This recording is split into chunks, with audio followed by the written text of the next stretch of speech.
In this video, we'll talk about other integration strategies besides rearranging terms or integration by parts. There are other ways like tables of integrals, computer algebra systems, numerical methods, the TI also. So there are integrals like e to x squared dx, integral of sine of x squared dx, and those that I enumerated here that cannot be evaluated in terms of familiar functions. So what do we do then? Well, there are a few free resources like Wolfram Alpha where it's pretty easy to calculate an integral.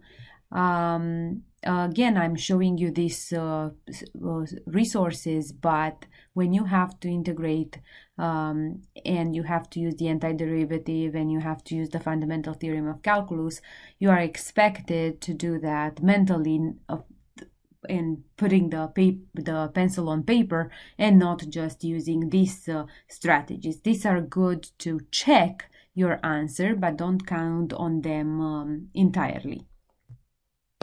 So let me show you how to calculate an integral with the TI. Now the TI doesn't calculate indefinite integrals. They have to be definite. So let's say we have integral of something. So I'm going to go to math, and then I'm going to select 9, which is the integral. So I'm going to select 9. And now I'm going to put, let's say, integral from 0 to 1 of sine of 5x dx. And let's press enter. Enter, it's at the bottom. For some reason, I cannot show you the whole screen. So press enter. So this does compute for us, but of course the whole work is not done there. So once you do your work, you should you can actually check your answer. But if you have to do this on the test, you'll have to show me the antiderivative, like negative cosine of 5x over 5, evaluated from 0 to 1, and so on. Now, in this case, if you're not getting the same thing, it's probably because of the mode. So make sure the mode is in the same format. So here I had it in the degree. If I choose radian, for example, and I go back and I solve the same integral, so math integral 9 from 0 to 1, so now is from 0 to 1 radians sine of 5x dx, we're going to get a different answer. So it's very important to know which one you have to calculate for your specific problem. Okay, so now going back to our lesson, let's try and solve some integrals. And this one, because it doesn't have, it's not definite, it doesn't specify how they want us to solve, we'll just do the whole thing by hand. So integral of cosine negative 1 of x dx, it's actually the same thing as integral of arc cosine of x dx, which is the inverse trigonometric function of cosine. So looking at this problem, I'm thinking to use integration by parts. So again, I see two functions here. So we'll have to, I always write the formula for integration by parts. So integral of u dv is uv minus integral of v du. So we'll have to decide which one is our u and which one is our dv. And there is a mnemonic that you could use for choosing the u. It's called the Lipet for choosing u. So L is for logarithmic function. So if you have logarithmic functions, that's what you should choose first as your u. I is the inverse trigonometric functions, polynomials, exponentials, and trigonometric functions. So in our case, we do have an inverse trigonometric function, so we should choose that as our u. So it's arc cosine of x. So du is the derivative, so it's negative 1 over square root of 1 minus x squared dx. It's the same as the arc sine, but it has minus.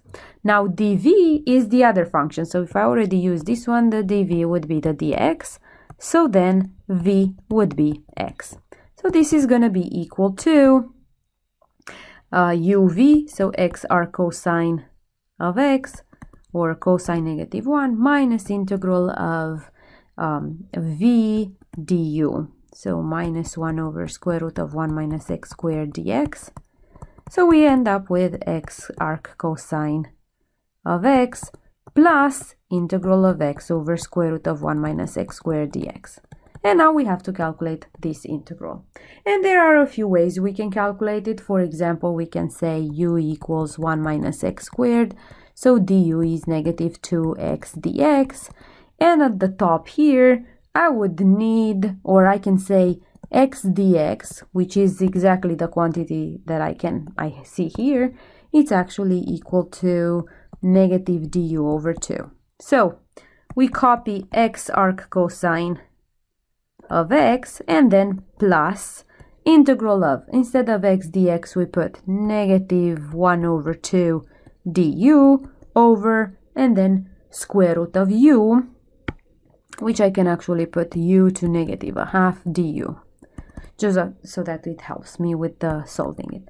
So x arc cosine of x, and then minus 1 half, and then u to negative a half plus 1, which is a half, over negative a half plus 1, which is 1 over 2, which makes it a 2 here. So these cancel with this, and we end up with our answer, x arc cosine of x minus square root of u is 1 minus x squared, plus c, problem solved. So another way could have been, or we could have said from that integral here that it's blue, we could have said, let's use x is sine of theta and go from there. Dx is going to be cosine theta d theta, and end up with the trigonometric substitution. So try to solve that on your own. Let's take a look at another one. Evaluate sine of 3x times cosine of 2x. So for this one, we would need some trigonometric formulas. So sine p times cosine q is equal to 1 over 2 sine p plus q plus sine p minus q. So in our case, p is 3x and q is 2x. So we are actually getting equal to 1 over 2 sine of 5x plus sine of x dx. So how is it was knowing the trigonometric formula to actually end up with two simple integrals. Integral of sine of 5x is negative cosine of 5x over 5 plus 1 over 2 a negative cosine of x plus c. And I can actually say negative 1 over 10 cosine of 5x minus 1 over 2 cosine of x plus c. Done.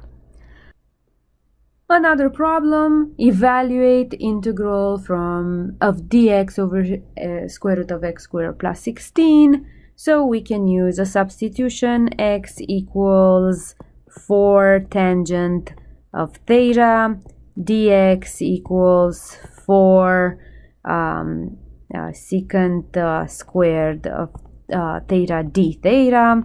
So x squared plus 16, well, we'll get to that. So now this integral is 4 secant squared of theta d theta over square root of 16 tangent squared of theta plus 16. Well, tangent squared of theta plus 1, it's actually equal to secant squared of theta. So in this case, it's going to be equal to 4 secant squared of theta d theta over 4 times secant theta. So we actually end up with integral of secant theta d theta. Now, integral of secant theta d theta, it has this trick. We should multiply by secant theta plus tangent theta, top and bottom. And we go and we get secant squared of theta plus secant theta tangent theta over secant theta plus tangent theta d theta. This denominator, if you set it equal to u, du, it's exactly the numerator. So if this is u, this is du. And you can actually try differentiate and see what you get. And you get ln of absolute value of secant theta plus tangent theta plus c. But the problem is ln of secant and now theta. What is theta? Well, let's not forget x it's 4 tangent theta, which means tangent theta is equal to x over 4. So if I draw a triangle, a right triangle, and I mark this one as theta, tangent theta means opposite over adjacent. So the hypotenuse is x squared plus 16. So when they say here ln of secant theta, well, secant theta is 1 over cosine theta. So in our case, it's going to be 1 over cosine. It's 4 over square root. So it's square root of x squared plus 16 over 4. So instead of writing secant theta, I'm going to write square root of x squared plus 16 over 4 plus tangent theta, it's x over 4 plus c. Mission accomplished. Let's take a look at this one. Let me at least give you a hint of how to do integral of cosine of x over sine squared of x plus 2 sine of x. So I'm thinking that if I add a 1 at the denominator, and of course subtract it because I cannot just add something like that, the denominator would become sine x plus 1 squared minus 1. So this whole thing, it's a perfect trinomial. So if I use u equals sine x plus 1, du is going to be cosine of x dx. So basically, this numerator here, it's exactly du. And then the denominator is u squared minus 1. And we can solve this simply by writing du over u minus 1 times u plus 1 and using partial fractions since we learned that before. So 1 over u minus 1 times u plus 1 can be decomposed at a over u minus 1 plus b over u plus 1. So pause this and try to find a and b yourselves. So unpause, and we end up with b being negative a half and a being a half.